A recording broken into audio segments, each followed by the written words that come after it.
Contrary to the rumors that you've heard, I was not born in a manger. I was actually born on Krypton and sent here to save the planet Earth. We cannot continue to rely only on our military in order to achieve the national security objectives that we've set. Everybody somewhere between the ages of 18 and 25 will serve 3 months of basic training. We've got to have a civilian national security force that's just as powerful, just as strong. Yes, we can. Obama's healthcare plan will include coverage of all essential medical services. Yes, we can. Obama is a cruel hoax. He works for Wall Street. He's an agent of finance capital. Where did you come up with the number $700 billion? Here's the Treasury spokeswoman's quote. It's not based on any particular data point. We just really wanted to come up with a really big number. To Democrats and Republicans who've opposed this plan, I say, step up to the plate. A few members were even told that there would be martial law in America if we voted no. Secretary Henry Paulson is no George Washington. I don't think anyone questions, Mr. Kashkari, that you're working hard. Our question is who you're working for. Obama pledged that he would resume the Security and Prosperity Partnership talks between Mexico and Canada that President Bush initiated. The old boss is starting to look a lot like the new boss. Robert Gates is going to remain on the job as defense secretary for at least a year. Plenty of sources knew about this meeting, told us and others that it was at Hillary Clinton's house, but clearly it wasn't. We've got to give them a stake in creating the kind of world order that I think all of us would like to see. We see you causing a depression so you can blow out the economy and consolidate it and bankrupt it. We know that you are enemies of free humanity, and we are here standing against your tyranny.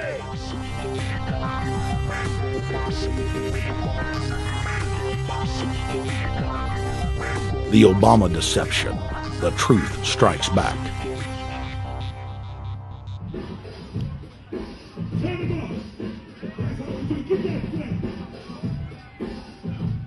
Barack is like the manager of Burger King. All presidents are, including Bush.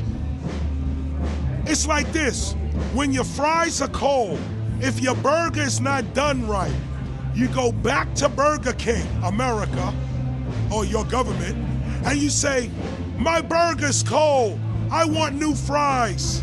First, you go to the cashier, that's the courts. You argue to the courts. The courts, if you can't get no justice with the cashier, you say, let me see the manager. I want to go to the Supreme Court. I want to see the president. The manager comes out. Hi, what can I do for you? Now the manager can override the decisions of the cashier, but you never get to see the franchise owner of Burger King. If you really have a problem with your burger, you need to go see the franchise owner. We need to go to the top or to the bottom. We need to go to where the real architecture of government is. And it's not in a president, it's in a global scheme. Politics in America today is identical to pro wrestling. And what I mean by that is, in front of the cameras and the public, we all hate each other. I'm going to kick my opponent's butt. I'm going to whale him from here to high water and beat the crap out of him. Yet behind the scenes, we all are friends going out to dinner. Went to dinner together. And it's all a work. All intermarried. Show business. It's showbiz. And that's what you have today in politics. The Democrats and Republicans aren't really opposed to each other. Left and right mean nothing. The only thing that counts is, are you working for Wall Street or are you trying to defend the people against the financiers? It's pretty obvious that there's some gigantic financial institutions that have been pulling the strings of politicians in this country for a long time. And just the fact that we have it set up where they can donate millions of dollars to these guys' funds, these guys' campaigns. I mean, how do we not expect it all to go bad? America in 2009 was desperate for change. The past 8 years had been a disaster. Those weapons of mass destruction got to be somewhere. Maybe under here.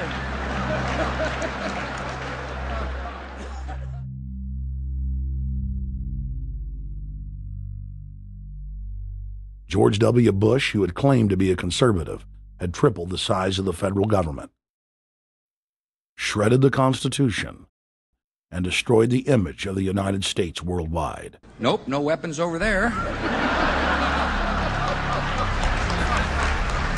Endless wars, over 1 million dead Iraqis, and more than 5,000 dead U.S. troops. The Patriot Act, warrantless domestic wiretapping and spying, the end of Posse Comitatus, the rise of the treasonous North American Union, a deepening recession sliding towards total economic collapse. These factors and other abuses had the American people in a state of panic for their future and the very existence of the United States. The elite were in trouble. The people were beginning to see through their facade, past their front man, and to the ruling elite behind the throne. For the first time in U.S. history, both parties were universally hated. Congress had a 9% approval rating. The globalist agenda had stalled. And then, onto the scene came a man who promised change. Change we could all believe in. Barack H. Obama promised to end the war and bring our troops home fast. He pledged to uphold the Constitution and to stop the federal government from spying on the American people. Candidate Obama told American workers that he was going to get them out of NAFTA and GATT, and he's already breaking those promises. In this film, we will prove that Obama says one thing and does another, and that he works for the very same elite interests that Bush served, the very interest engineering the financial collapse and formation of a dictatorial world government. This film is not about left or right. It is nonpartisan. Our past documentary films are among some of the most damning indictments of George W. Bush and his administration that have ever been made.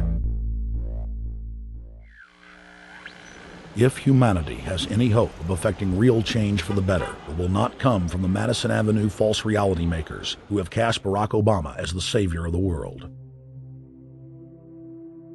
To alter our course from tyranny to liberty, to defeat the corrupt elite, we must get past the puppets and confront the real power structure of the planet. Now we can see a new world coming into view. A world in which there is the very real prospect of a new world order. Webster Griffin Tarpley is an accomplished geopolitical analyst and historian. Among his scholarly works are the unauthorized biographies of George Herbert Walker Bush and Barack Hussein Obama. Since Bush the elder made his speech at the United Nations back in September of 1990 talking about the New World Order, I think I've become confused about what's actually going on in the world. The New World Order is a more palatable name for the Anglo-American world empire. It's the planetary domination of London, New York, Washington over the rest of the world. It's hard to get people to join that or think they have a part in it if you call it the Anglo-American world empire. If you call it the New World Order, then people in India or someplace like that or the European Union might think, well, there's something in that for us too. But that's not what it is. It's the Anglo-American New World Order. It's really the old world order. It's the British Empire morphing into the American Empire. The U.S.-British world empire is what you're going to get. Combines of powerful men have always battled with each other over the levers of power. Gerald Celente is recognized as one of the world's foremost trends forecasters and is the founder of the Trends Research Institute. People that are knowledgeable know that the fight that this country has been waging since its inception is for the central bankers not to take over the country.